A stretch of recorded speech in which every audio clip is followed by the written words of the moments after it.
دعاؤں کے اندر نقطے تلاش کر کے ان نقطوں کو ترتیب سے لکھ کر اس دعا کو ایک عنوان دیا کریں. دعاؤں کے ایک ایک جملے کو رب کے ساتھ ہم کلامی سمجھیں. یہ دعا اور کسی سے نہیں ہوتی، اللہ سے ہوتی ہے. یہ دعا کا جملہ کسی اور کے سامنے نہیں، اللہ کے حضور پیش ہوتا ہے. تصور کیجئے ایک تھکا ہارا زندگی کے کئی سال گزار کر مشقتوں کا مارا، گناہوں میں لتھڑا، کچھ نیکیاں ساتھ لے کے چلنے والا انسان رب کے حضور بیٹھا ہے. جملے دیکھیے گا، ان کا اختصار دیکھیے گا. دعاؤں کے جملوں کی خاص بات ہے، آیت لمبی ہوتی ہے، دعاؤں میں جملے چھوٹے چھوٹے ہوتے ہیں. ان کے ایک اختصار کی وجہ یہ ہوتی ہے کہ امت کا ہر فرد ان کو یاد کر لے، کچھ نہ کچھ یاد کر لے. وہ بیٹھا ہے، وہ کہہ رہا ہے اللہم انت ربی، اے اللہ آپ ہی میرے رب ہیں. لا الہ الا انت، آپ کے سوا میں کہاں جا سکتا ہوں.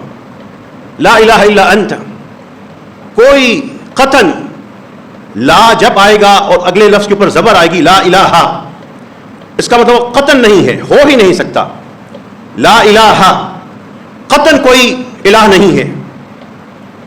لا الہ الا انت خلقتنی، یہ میرا وجود اے اللہ آپ ہی نے بنایا ہے. وانا عبدک، اور میں تیرا بندہ ہوں. چار جملوں کی پہلے لذت محسوس کیجئے. بندہ رب کے واسطے، رب کو واسطے دے رہا ہے، ترلے کر رہا ہے، منتیں کرنے کے لیے ابھی ابتدا میں کیسے تعلقات بتا رہا ہے.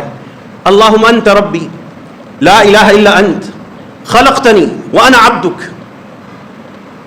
اور پھر بندہ جیسا بھی ہے اللہ کو کہہ رہا ہے وانا علی عہدک ووعدک ما استطعت، اے اللہ جتنا میں ہو سکتا، جتنا میں کر سکتا ہوں اتنا میں تیرے ساتھ وعدے اور تیرے ساتھ عہد پر چلنے کی کوشش کرتا ہوں. 5 جملے. آپ سجدے میں گئے ہیں، آپ نماز میں سلام پھیرنے سے پہلے نماز میں سلام پھیر چکے ہیں، سفر کر رہے ہیں، کہیں جا رہے ہیں، فراغت ہے. آپ کہہ رہے ہیں اللہم انت ربی لا الہ الا انت خلقتنی وانا عبدک وانا علی عہدک ووعدک ما استطعت. یہ 5 جملے بندگی اور ربوبیت کا تعلق بتا رہے ہیں. یہ 5 جملے مسنون ہیں، رسول اللہ صلی اللہ علیہ وسلم سے مروی ہیں، ثابت ہیں. ان 5 جملوں کے برابر کسی عربی زبان کے ماہر کا کوئی ذکر پہنچ سکتا ہے؟ کوئی تعویذ یہاں تک پہنچ سکتا ہے؟ کوئی کسی کی خرافات بھرا کلام یہاں تک پہنچ سکتا ہے؟ آپ اللہ سے سجدے میں جا کے کہہ رہے ہیں اللہم انت ربی لا الہ الا انت خلقتنی وانا عبدک وانا علی عہدک ووعدک ما استطعت. یہ 5 جملے آغاز ہیں. چھٹا جملہ آتا ہے اعوذ بک من شر ما صنعت، اے اللہ جو برا میں کرتا آیا ہوں اس سے میں آپ کی پناہ چاہتا ہوں. اعوذ بک من شر ما صنعت. چھٹا جملہ ہو گیا. اس میں انسان کا کہ جو میں نے آج تک برائی کی یا اللہ اس کے مقابلے میں آپ کی پناہ چاہتا ہوں.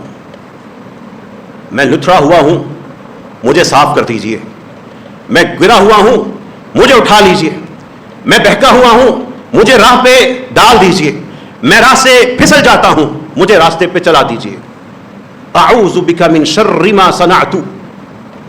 ہر وہ شر، وہ برائی، وہ زبان کی، ہاتھ کی، مال کی، رویے کی، جذبے کی، سوچ کی جو میں نے کی ہے، اب میں اس کے مقابلے میں آپ کی پناہ کا طالب ہوں. ابوء لک بنعمتک علی. جملہ دیکھیں، ابوء لک بنعمتک علی. اے اللہ آپ کی جو نعمتیں میرے اوپر ہیں میں اس کا اعتراف کرتا ہوں. ابوء لک بنعمتک علی. ایک دعا کے اوپر آپ سجدے میں سر رکھ کر کہتے رہیں ابوء لک بنعمتک علی، ابو لک بنعمتک علیہ، سجدہ آپ اپنے اوپر اللہ کی نعمتیں گنتے جائیں. ایک نعمت آنکھ ہے، کان ہے، ٹانگ ہے، زبان ہے، دماغ ہے، جلد ہے، خون ہے، ہڈیاں ہیں، نظام ہے، نظام دوران خون ہے، نظام ہضم ہے، سماعت ہے، دل ہے دھڑک رہا ہے، ناک ہے سانس لے رہا ہے، پھیپھڑے ہیں کام کر رہے ہیں، گردے ہیں، پانی جسم میں جاتا ہے نکل رہا ہے، کھانا جاتا ہے نکل رہا ہے، جو مفید چیز ہے ذہن میں وہ جسم میں بچ رہی ہے، ہوا ہے، آزادی ہے، خاندان ہے، گھر ہے، چھت ہے، بھوکا نہیں مرتا، پیٹ بھر کے کھاتا ہوں. ایک جملہ سوچ کر ابو لک بنعمتک علیہ، بمباری میرے پہ نہیں ہو رہی، اسرائیل کے ہاتھ میں نہیں چڑھا ہوا، کسی جیل میں قیدی نہیں ہوں، ایک وطن جیسا بھی ہے بہت اچھا دیا ہے، بھوکا نہیں سوتا، بچے میرے سامنے لباس کے لیے نہیں تڑپتے، بچے میرے پیاسے نہیں رہتے، گندگی کا شکار نہیں رہتے، گھروں سے نکلتے ہیں تو جوتے پہنے ہوتے ہیں، وہ ننگے پاؤں نہیں جاتے. ابو لک بنعمتک علیہ، اور اللہ اتنی بڑی نعمت مجھے دی کہ مجھے محمد الرسول اللہ صلی اللہ علیہ وسلم کا امتی بنا دیا. اس ایک جملے کو لے کر آپ سجدے میں صرف یہ کہتے رہیں ابو لک بنعمتک علیہ، تو انسان کا سجدہ اس کی عمر سے دراز ہونا شروع ہو جائے. وہ سجدے سے سر اٹھا لے تو یہ احساس جو سجدے میں دعا کے وقت تھا وہ اس کو راہ حق پر لے کے چلتا رہے. یہ 7واں جملہ تھا ابو لک بنعمتک علیہ. اور اگلا جملہ سنیے وَأَبُوءُ لَكَ بِذَنبِي، اے اللہ آپ کے سامنے میں اپنے گناہوں کا اعتراف کرتا ہوں. مختصر سا جملہ، سارے گناہ اس میں آ جاتے ہیں. وَأَبُوءُ لَكَ بِذَنبِي، اے اللہ میں آپ کے حضور اپنے سارے گناہوں کا اقرار کرتا ہوں، کچھ نہیں چھپاتا. کوئی نہیں کہتا کہ چونکہ ایسا ہوا تھا تو میں نے ایسے کر دیا، چونکہ میں نے ایسے پڑھا تھا تو میں نے ایسے کر دیا، میرے خیال میں حدیث یوں تھی لیکن میرا خیال تھا یوں. یا اللہ نہیں، میں بس اپنے گناہوں کا اعتراف کرتا ہوں. ابوء لک بنعمتک علیہ وابوء لک بذنبی، ایک طرف تیری نعمتوں کی برسات ہے اور ایک طرف میرے گناہوں کا یہ ڈھیر ہے، میں اس کو بھی مانتا ہوں، میں اس کا بھی اعتراف کرتا ہوں. لیکن شروع میں کہا تھا نا خلقتنی وانا عبدک، تو اے اللہ اسی لا الہ الا اللہ کا واسطہ ہے. فاغفر لی، اب مجھے معاف کر دے. فاغفر لی سب سے مختصر ترین جملہ ہے، 2 لفظوں سے فاغفر لی. لیکن یہ 2 جملے جس کے قبول ہو گئے اس کو اللہ کی ساری نعمتیں مل جائیں گی. فاغفر لی، 8ویں جملے فاغفر لی تک کہاں سے بندہ پہنچا؟ پہلے اس نے کہا اللہم انت ربی لا الہ الا انت خلقتنی وانا عبدک وانا علی عہدک ووعدک ما استطعت اعوذ بک من شر ما صنعت ابوء لک بنعمتک علی وابوء بذنبی فاغفر لی فانہ لا یغفر الذنوب الا انت. سجدے میں آپ گئے ہوں، تھکے ہوں، بریک لے کے دکان سے ظہر کی نماز پڑھنے گئے ہوں، سفر میں ہوں، کہیں گاڑی روکی ہو، گھر میں پریشانی ہو اور نماز کا وقت ہو، مصلی پہ کھڑے ہیں، خیال آتا ہے رب سے اپنا تعلق، اپنا ریفرنس، اللہ تعالیٰ سے اپنا جوڑ، اللہ تعالیٰ سے اپنی بندگی، اس کو وسیلہ بناؤں اور کہوں اللہم انت ربی لا الہ الا انت خلقتنی وانا عبدک وانا علی عہدک ووعدک ما استطعت. یہ 5 جملے رب کو بتا دیا.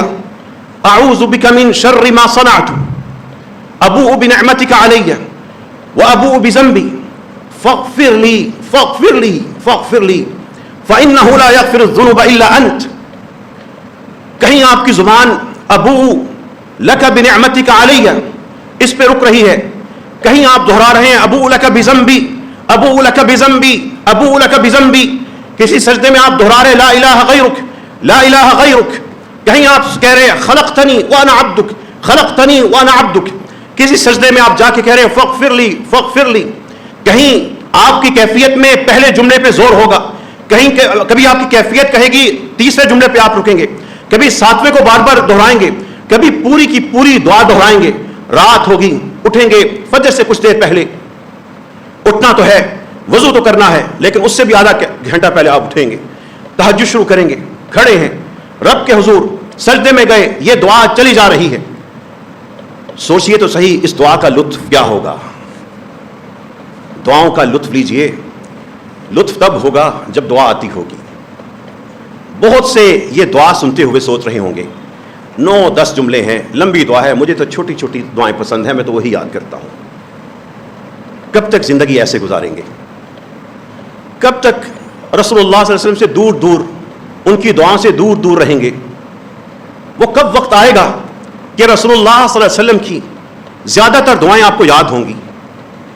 وہ سیاست دانوں کی تاریخ یاد ہے, میچوں کی تفصیل یاد ہے, کمنٹری یاد ہے, کون سا ورلڈ کپ جیتا وہ یاد ہے, اداکار یاد ہیں, ڈرامے یاد ہیں, فلمیں یاد ہیں. بس اللہ کے رسول صلی اللہ علیہ وسلم کی دعائیں یاد نہیں ہوتی. جب انسان اپنے پہ محنت نہیں کرتا پھر وہ بھٹکتا ہی ہے. قد افلح من تزکا, جیتا وہ جس نے اپنے پہ محنت کی. من تزکا, جس نے خود محنت اپنے پہ کی, دوسروں کی جو برائیاں بیان کرتا رہا, دوسرے ایسے ہیں وہ کہتا رہا, اس کا کوئی کامیابی کا کوئی چانس نہیں ہے. قد افلح من تزکا, وہی جو خود یاد کرے گا, خود پڑھے گا,